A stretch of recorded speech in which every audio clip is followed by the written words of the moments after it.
So here's something that will come as a shock to you. We have a big birthday to celebrate, the half-century mark of BMW's M division. Now, if you were the one in charge, how would you celebrate? I know I personally wouldn't do something along the lines of, say, the first standalone model that they've made ever that happened to also be a go-fast crossover or SUV. Me, something like this is a proper 50th anniversary celebration. A go-fast but low-rent GT3.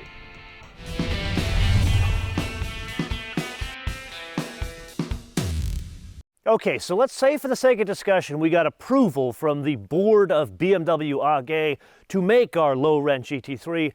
How would we go about doing this? Well, we would start with something that already is a proven platform, kind of like an M4, which is the two-door competition, which has 503 horsepower, and then we would remove things. We'd apply British logic, meaning add lightness. For example, carbon fiber trunk lid, maybe some carbon fiber reinforced polymer back here in the diffuser. Now, as we press on, we have to become a bit more strategic. Things like taking weight from high in the car, like we did in the M4 competition, with the use of a carbon fiber reinforced polymer roof panel. Say that fast, 5 times. Now remember, in that application, that also removes the structural bits from high in the car from the standard car, because this panel is the structure. Then we take that and work that in conjunction with changes to the suspension. First stop, we change the tune completely, because after all, this is supposed to be like a GT3, so it has to be stiffer. Then we lower the ride height by 0.3 of an inch. Then moving to the front of the car, let's add a couple of more carbon fiber bits that help control the airflow around the vehicle, which brings us to underneath the hood. And here, nothing crazy, let's stick with the 3-liter inline turbocharged 6-cylinder, but let's add some power, perhaps 70 more than the base car, 40 more than the competition, and yes, the bean counters say only on offer with the automatic. Then being we've stiffened the suspension, maybe we should stiffen the engine mounts, and being we've added all these carbon fiber bits, how about a carbon fiber reinforced polymer hood? Then bringing all this together, we have to make it stronger, so let's add a strut brace over the 6-cylinder. Then let's cap all of this off with aesthetics, because many of you have complained about the schnoz. Now there's the basic one, which kind of goes like this. Then there's the M's that kind of go like this. Then there's this. It virtually has no this or that. It just has an opening. And I told you many years ago that you would start to appreciate this and actually think it is attractive, and here is proof. Okay, now let's put all those disparate pieces together and ask the question, why is that important? Well, a weight reduction of 240 pounds, which translates to 3,640 pounds, or depending on express your weights and measures, 1,651 kilograms. With that, sport mode. And there, oh my God, this thing really takes off. There are Pilot Sport Cup 2s on this thing, and they definitely broke loose back there under hard acceleration. Jesus, this is quick. Like, this delivers power. I want to say the personality is different, but that probably is more about the driving dynamics. We'll talk about that a little bit later in the episode, but it's a downright fast car at this point, and it feels fast. But to be very honest with you, is that a function of like fooling with the boost, which is most likely what the M GmbH engineers did with this derivation of engine, or engine management, or really is it a function of fooling with the way the transmission and the engine work together? Because really what's important here, that transmission, it's an 8-speed torque converter transmission, meaning it ain't a fast, super flash dual clutch like we have in Porsches. This is the same transmission we've experienced in Jaguars and BMWs we've learned in many other cars and non-M cars too. The way they fool with the transmission management or working in conjunction with the engine, whatever it is, 8 or 6, it's otherworldly. But here, this is downright telepathic. It's not denying shifts when I want to use the carbon fiber shifters that are mounted to the steering wheel. I'll say it, this is just a magnificent delivery of power. Now let's put aside the power delivery, the extra power, the propulsion system, and focus on what really makes this an important difference in the M4 world, and that is all those parts we talked about. Because really this is more than the sum of its parts as it relates to the way it drives. So we've got less weight up high in the car, we got less weight in the ass of the car, we got less weight in the front of the car. All of the suspension bits are less weight. Then the wheels, less unsprung weight. All of that makes for an incredibly precise, more like this, I've said telepathic before, but it's beyond that. It's something different. This is you point and go, not something you would expect from an almost 3,700 pound car.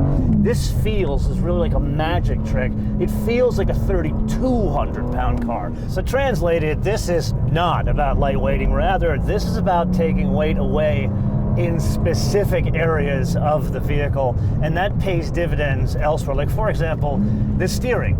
Same hardware as the M4 competition we've already driven. All of the suspension bits, with the exception of the tuning, same as the M4 competition we've already driven. This, it's different. It feels different. It presents itself as a different vehicle. Again, feels like a lighter vehicle, and as such, the steering feels more precise.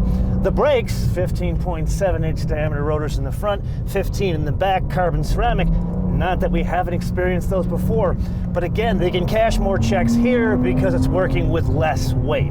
So everything comes together as a bit of a different ecosystem to make this, dare I say, a track car that most people will never take on a track.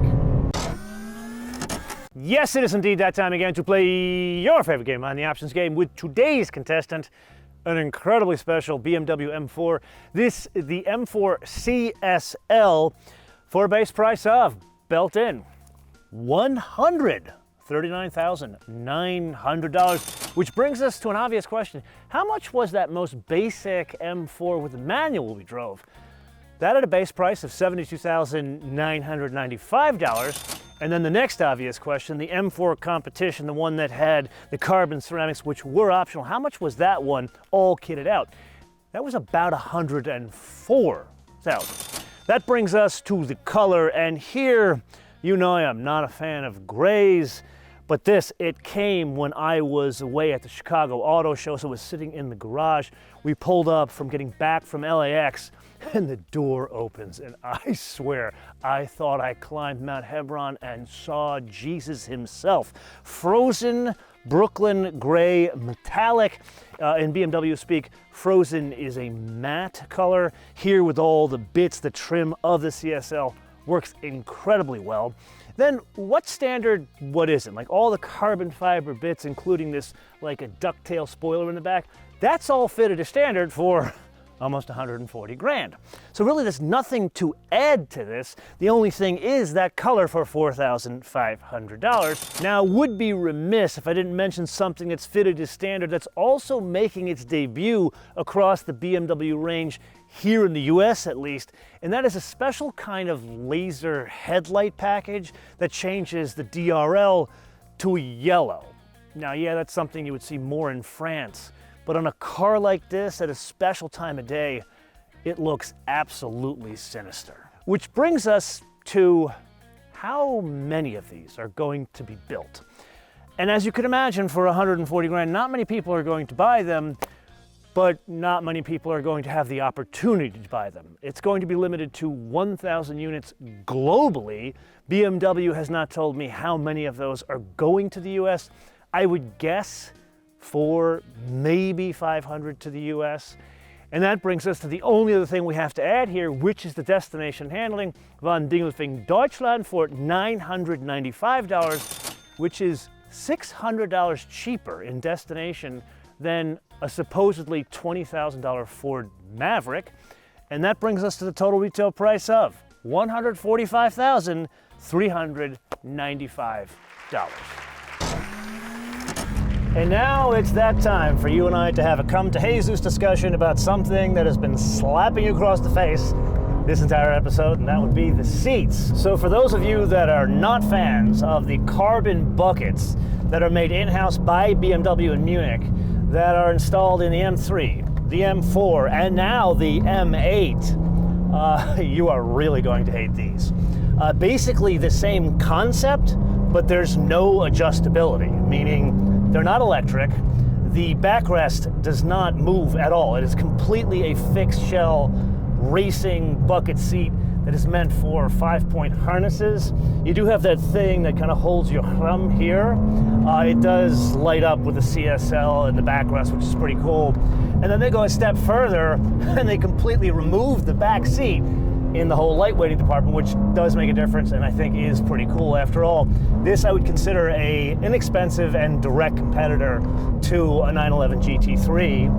And then they complement all this lightweighting with this carbon fiber console here, kind of like they did with the last special edition M4 we drove, in 2018. Now, the good news for those that are going to be driving these things on the road, and I think most of them are going to be driven on the road, these can be fitted at no cost with the 8-way power seats. So basically you lose this whole thing and climb in and out of the vehicle with ease.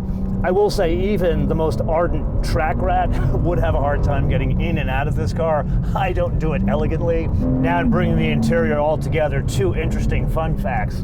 The seats, yes, they are height adjustable, but not the way one would think with a button. Rather like a track car, you got to take this thing into a garage, get your tools out, and then undo 4 bolts each, and then you can adjust the height. And then completely opposite of that, they did want to make this somewhat fancy on the inside, even though it's supposed to be a track car. So it has the full leather on the dash as well as the door panels. Okay, so what have we learned today?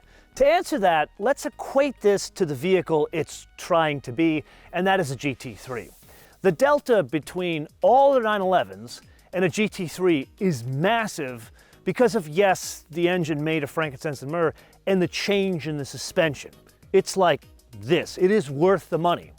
The delta here, it's not as big of a difference, but when you think of the dollars difference between this and, say, other BMW M4s and M3s, it's, I would say, in line. I think the best way to put this is buying a BMW M4 by the ounce, not by the pound, which brings us to the wish list.